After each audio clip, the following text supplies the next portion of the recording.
Hi உறவுகளே, அனைவருக்கும் காலை வணக்கம். இன்றைக்கி எங்கள் வீட்டில் என்ன ஸ்பெஷல் நான் சொல்கிறீங்க பாருங்கள். காய்ஸ், சாதம், ரசம், வெண்டைக்காய் புளிக்கூட்டு. இன்றைக்கி எங்கள் வீட்டில் இதுதான் ஸ்பெஷல். வெண்டைக்காய் புளிக்கூட்டு, அப்பளம் பொரிச்சிட்டேன். காலைல டிஃபன் தோசை, சட்னி.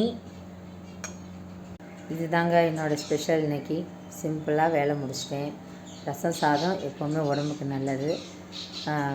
முழுக்க முழுக்க இவ்வளோ சீக்கிரம் நான் வேலையை முடிக்கிறேன்னா அதுக்கு என்னோடய ஹஸ்பண்ட் தான் காரணம்.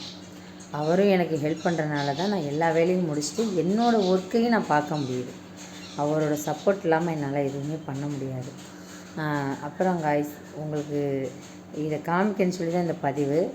எங்கள் வீட்டில் ஒரு புது கொத்தனார் வந்திருக்காரு. அந்த கொத்தனார் நல்லா வீடு கட்டுறாரு. காமிக்கிறேன் அந்த கொத்தனாரை பாருங்கள் காய்ஸ்.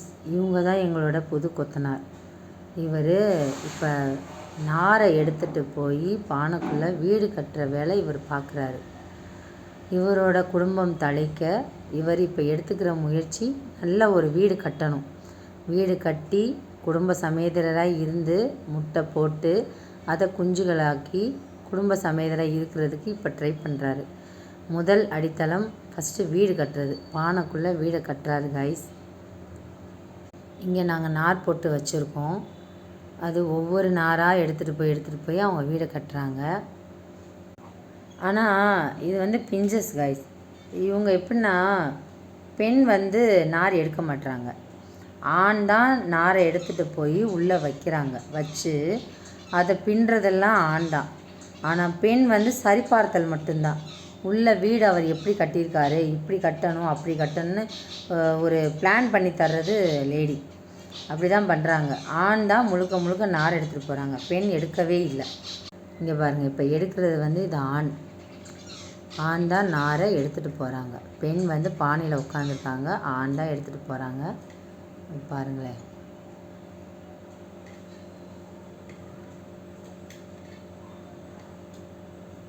அது நிற்கிறது, மேலே நிற்கிறது பெண், கீழே இருக்கிறது ஆண்.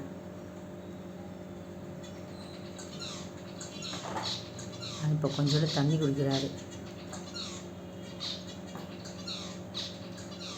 முழுக்க முழுக்க வீடு கட்டுற ஒரு அவரோட முயற்சியே அது ஆண் மட்டும்தான், பெண் இல்லை. இதுலேருந்து நம்ம என்ன புரிஞ்சுக்கிறோம்? ஆண்களை எப்போவுமே மதிக்க கற்றுக்கணும். ஆண்களை ரொம்ப பாசமாக வச்சுக்கணும். அவங்க தான் நம்ம குடும்பத்துக்காக ரொம்ப உழைக்கிறாங்க. நல்ல பாடங்க கற்றுக்குவோம். எல்லாருக்கும் கற்றுக்